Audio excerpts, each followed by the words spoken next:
berjumpa kembali para sahabat Insani. Saya Pastor Vius pada hari Jumat 29 April ini menjumpai Anda semua. Kiranya Tuhan menganugerahkan senantiasa kesehatan untuk kita semua di Paskah kedua ini. Mari kita mohon berkat Tuhan untuk permenungan kita di Jumat hari ini. Marilah berdoa. Dalam nama Bapa, Putra, dan Roh Kudus. Amin. Bapa yang penuh kasih, Engkau mengasihi kami umat-Mu untuk merasakan belas kasih-Mu, penyertaan-Mu, rezeki. Bagaimana Engkau senantiasa mengadakan mujizat dalam hidup kami, agar kami semakin percaya kepadamu. Mujizat-Mu selalu nyata dalam keseharian kami. Demi Kristus Tuhan dan pengantara kami. Amin. Dalam nama Bapa, Putra, dan Roh Kudus. Amin. Tuhan sertamu dan sertamu juga. Inilah Injil suci menurut Santo Yohanes. Dimuliakanlah Tuhan. Pada waktu itu Yesus berangkat ke seberang danau Galilea, yaitu danau Tiberias. Orang banyak berbondong-bondong mengikuti dia, karena mereka melihat mujizat-mujizat penyembuhan yang diadakannya terhadap orang-orang sakit. Yesus naik ke atas gunung dan duduk di situ dengan murid-muridnya. Ketika itu Paskah, hari raya orang Yahudi, sudah dekat. Ketika Yesus memandang sekelilingnya dan melihat bahwa orang banyak berbondong-bondong datang kepadanya, berkatalah ia kepada Filipus, "Di manakah kita akan membeli roti sehingga mereka ini dapat makan?" Hal itu dikatakannya untuk mencobai dia, sebab ia sendiri tahu apa yang hendak dilakukannya. Jawab Filipus kepadanya, "Roti seharga 200 dinar tidak akan cukup untuk mereka ini, sekalipun masing-masing mendapat sepotong kecil saja." Seorang dari murid-muridnya itu Andreas, saudara Simon Petrus, berkata kepadanya, "Di sini ada seorang anak membawa 5 roti jelai dan mempunyai 2 ikan. Tetapi apakah artinya itu untuk orang sebanyak ini?" Kata Yesus, "Suruhlah orang-orang itu duduk." Adapun di tempat itu banyak rumput, maka duduklah orang-orang itu, kira-kira 5.000 laki-laki banyaknya. Lalu Yesus mengambil roti itu, mengucap syukur, dan membagi-bagikannya kepada mereka yang duduk di situ. Demikian juga dibuatnya dengan ikan-ikan itu sebanyak yang mereka kehendaki. Dan setelah mereka kenyang, ia berkata kepada murid-muridnya, "Kumpulkanlah potongan-potongan yang kecil, supaya tidak ada yang terbuang." Maka mereka pun mengumpulkannya dan mengisi 12 bakul penuh dengan potongan-potongan dari kelima roti jelai yang lebih setelah orang makan. Ketika orang-orang itu melihat mujizat yang telah diadakan Yesus, mereka berkata, "Dia ini benar-benar nabi yang akan datang ke dalam dunia." Karena Yesus tahu bahwa mereka akan datang dan hendak membawa dia dengan paksa untuk dijadikan raja, ia menyingkir lagi gunung seorang diri. Demikianlah Injil Tuhan, terpujilah Kristus. Para sahabat Insani yang terkasih, salah satu hasil penelitian tentang daya tahan manusia yang dikeluarkan oleh peneliti Jerman Archiv für Kriminologie pada tahun 2021 November yang lalu, dikatakan bahwa tubuh manusia ini hanya dapat bertahan 8 hari jika ia tidak makan dan tidak minum. Dan jika manusia itu tidak makan namun minum, dia hanya mampu bertahan hidup maksimal 30 hari.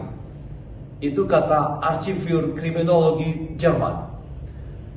Dan dirilis tahun yang lalu, November 2021.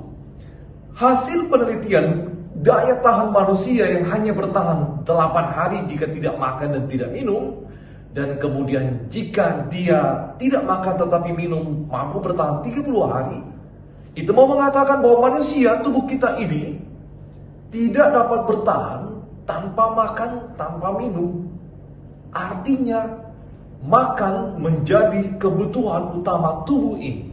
Tanpa makan, tubuh ini akan mati. Maka Injil hari ini sangat menguatkan kita, meneguhkan kita hidup beriman, orang-orang beriman yang selalu hidup bersama Tuhan Yesus, dia tidak akan pernah mati, dia akan hidup selamanya. Injil mengatakan dan mengangkat kisah bagaimana Yesus dikatakan ia mengucap syukur dan kemudian membagi-bagikan roti yang tidak banyak itu, dan kemudian orang-orang makan kenyang dan hasilnya disimpan kembali, dikumpulkan kembali, dan tetap ada yang sisa meskipun mereka telah makan banyak. Tetapi inti dari kisah Yesus memberi makan 5.000 orang ini, laki-laki tidak terhitung, perempuan dan anak-anak, mengatakan manusia tanpa Tuhan Yesus yang adalah roti hidup, yang adalah sumber hidup, manusia akan mati. Manusia tidak dapat bertahan tanpa mengandalkan Tuhan, tanpa menerima Tuhan, tanpa kehadiran Tuhan. Pagi-pagi mengerjakan tugas kita, apakah kita mulai bersama Tuhan Yesus?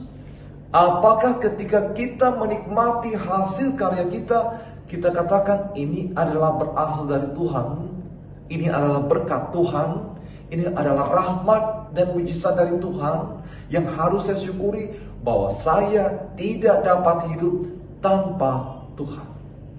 Banyak kisah-kisah dalam Injil mengangkat tema soal makan. Bukan berarti tema itu sangat menarik, tetapi mau mengatakan satu hal, Tuhan Yesus satu-satunya jaminan hidup manusia. Kalau peneliti tentang tubuh manusia ini mengatakan manusia tanpa makan, tanpa minum hanya bertahan 1 minggu, dan jika minum hanya 1 bulan, itu mau mengatakan manusia tanpa makan mati. Dan ketika Yesus memperumpamakan dirinya sebagai makanan manusia, roti hidup, sumber hidup, maka mau mengatakan underline, manusia tanpa Tuhan engkau mati.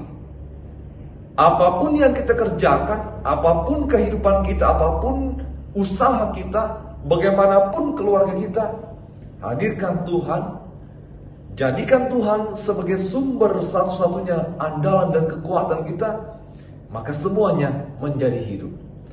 Tanpa Tuhan Yesus, apapun pekerjaanmu, apapun usahamu, bagaimanapun keluargamu, tidak akan hidup tanpa Tuhan. Saudara-saudara terkasih, para sahabat insani, hari ini Injil menegaskan Tuhan Yesus adalah roti hidup. Tanpa Tuhan Yesus, kita akan musnah, kita akan mati. Maka tetap bersama Tuhan, andalkan Tuhan dalam segala sesuatu, awali segala sesuatu bersama Tuhan, maka semuanya hidup, semuanya berjalan, semuanya terberkati. Tuhan memberkati kita semua. Amin. Terima kasih saudara-saudariku yang telah mendengarkan Sabda Allah dan renungan hari ini.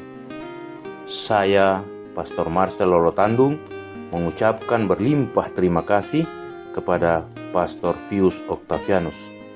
Semoga Pastor senantiasa diberkati Tuhan dalam setiap aktivitas dan pelayanannya. Amin.